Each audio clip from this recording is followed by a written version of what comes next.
Hi, I'm John Alexandrov, and I'm back with Julie Etter, who's a very well-known realtor in the Massachusetts, Rhode Island area. And Julie, a few moments ago, we did a video about your new book, Lily and Andrew Are Moving, and of course mentioned the website treehousebuddies.com.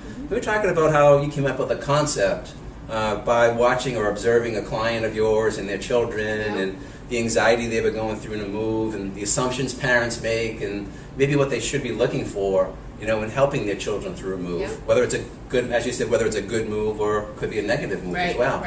But this all started when you were a teacher. Yes. And you had mentioned to me at one point in time that you would observe children coming into the classroom who all of a sudden were anxious when they weren't, or you noticed a difference in their demeanor. Right. So, you know, kind of walk us through how you would observe that as an educator. Sure. So my background is in psychology and obviously the education. I did work while I was teaching at the middle school in a child transition group, a teenage girl transition group.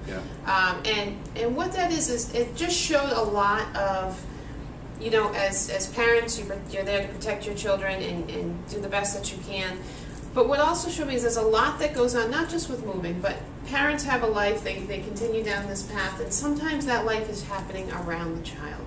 And the goal of getting them involved in it, certainly with appropriate circumstances, but getting them involved so that, one, you can identify the emotion, and two, work with it. I think sometimes as parents, and now as a parent I can say we instead of they, you know, you try to just go on the path in certain circumstances to take care of things.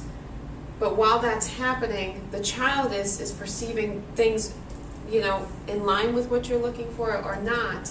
And this is a way to get them involved in it. And that's what I saw is, as much as there are stressful situations that are going to, you know, produce anxiety, a lot of anxiety for kids is the unknown. So getting them involved and sitting down and embracing the emotions, and not just hoping that they don't to take care of it, but embracing that emotion, dealing with it, and letting the child know that you're going through the same thing. And then you mentioned in the previous interview too, is getting the child engaged or involved, and so that it almost helps them sense that maybe they're even a part of the process, like the decision-making process, Exactly. You know, like I taught nutrition when I taught, and that was a big thing of saying, you know, you don't just sit down and give the kid the vegetables and tell them that they're good for them. In the grocery store, you have them pick some out and get involved so that they start to be a part of the decision-making, and it becomes more natural for them. They have some control.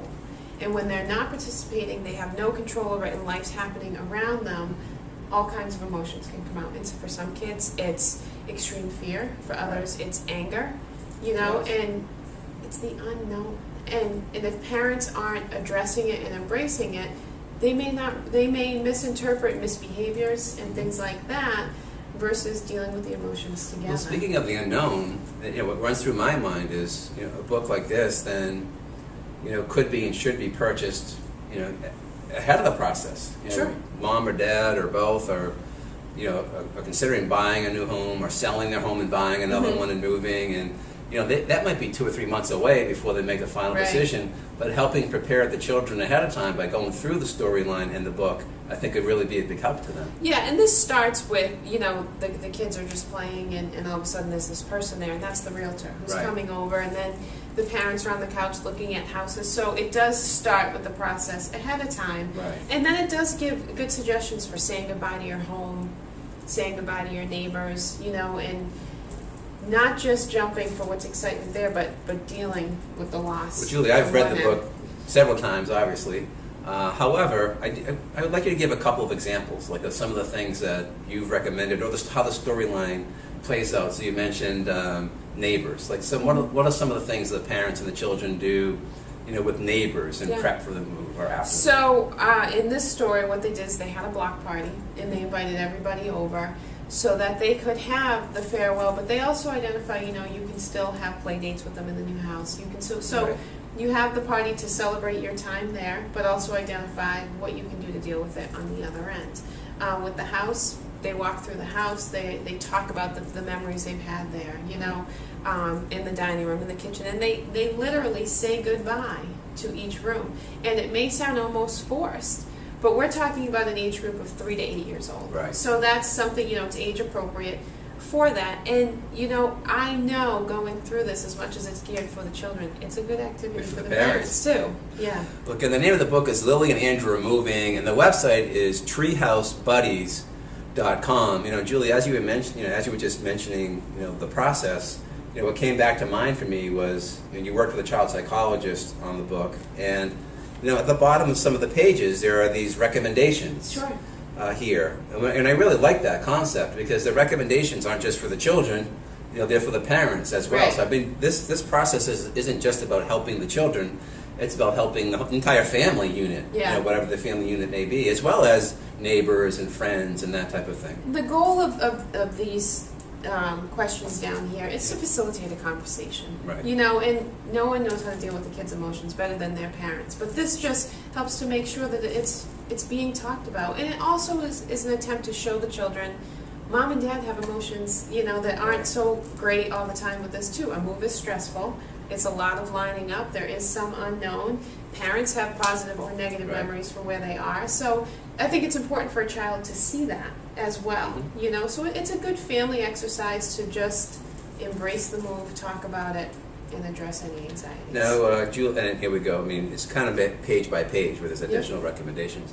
Julie, you mentioned age group 3 to 8, which is what this addresses, but really these issues apply to children and parents, I would say, of any age, really, when you think about it. Right.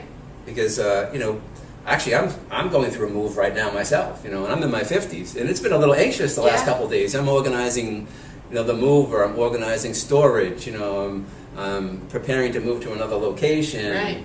Right. Friends are coming over, family are coming over to see if there's anything that they want from the house. And then all of a sudden, it's like my life is consumed by this, and it's hours and hours every day. So, but my children are older; they have their own homes. I could see again, you know, how, you know, parents going through something like that could overlook, you know, the stress or the anxiety that the children are going through. Well, and look, you know, parents, you still have to work, you still have to go on with life, and now you're trying to organize and coordinate your whole world, especially where you're selling one house and buying another. You know, and I tell people all the time, just to set your expectation, this is going to be a very detail-intensive process. And when you have a lot of details, plus you still got to get the kids to school and deal with life. Else, soccer practice and everything else. Yeah, it's stressful. Right. It should be fun and exciting, depending on the circumstances, but it can be fun and exciting. It may not be, but it's so many details that you feel consumed by as a parent, and that's what it aims to almost create a timeout to make sure we're addressing their emotions. So Julie, I mean, I work with you on a weekly basis, and I know that you're selling a lot of property right now. It's been a great year for you. How are you going to utilize the book as a realtor? I mean, how are you going to, you know, recommend it to your clients, or how are you going to kind of make it part of the process of someone buying or selling a home? Sure. You know, the whole goal with starting this was to come up with something that would help my clients. Right. And then I talked you into something else. And then here's where we are. Exactly. So I would like to provide this for them early. Right. You know, just to say a heads up, and the people that I have started talking to about this and made aware of this, it creates a light bulb with them, with those parents, you know, and as a result, whether it's a direct correlation, I'm not sure, but children are more often at the showings. Right. They're more involved with the process, and I love kids, so I tend to be engaging and hang out with them anyway. Right. But you know, there's a time and a place for the children to be involved with the house. Mom and Dad still have to do their thing and make the right decisions, but you know, you have some where the parents fall in love with the house and they know they're going to buy it. And I had one recently where they have 2 very young children, and they did not put that offer in until the kids came. Very good. And sometimes that means the kids come and they agree with the house and love the house because there's a swing set, even though the swing set is leaving. Mom and Dad say, well, we'll get a swing set in the new house, you know. So another unique thing that's happened on several occasions is they think it's my house, because every time they go to this new house, I'm here. So they said, we're going to Julie's house, we're going to Julie's house. They go to move in, well, where's Julie? You know, so in their mind, it's someone else's home. Now you got to start making it your own and developing your new traditions and whatnot. Well, I'm glad you said that, developing new traditions. Yeah. Because I know that there will be a sequel coming. Yes. To Lily and Andrew Are Moving. And I think that will also talk about establishing new traditions. Right. And, how well they're doing in their new Yeah. home and getting settled into school and that type of thing. And Julie, I think you also have a lot of great recommendations on how realtors can use your book in helping their clients make a move. So what we're going to do is we're going to take a short break right now. We're going to come back and do another video about how real estate professionals also can become more keenly aware of how to work with buyers and sellers who have children, the issues that they're going through, and how this book can also play a role in that. Yeah. So again, the name of the book is Lily and Andrew Are Moving. It's a fascinating, very well illustrated book, by the way. And it's great that you work with a child psychologist on this, because it really has some tremendous insight into how children think and act and how parents can be aware of that. And again, the website is treehousebuddies.com. That you can go to order the book, you can interact with Julie, you can watch video. There's specific social media set up specifically for the book. You can also see a calendar that will be presented there of Julie when you're out doing speaking engagements and seminars and those type of things. So again, it's treehousebuddies.com.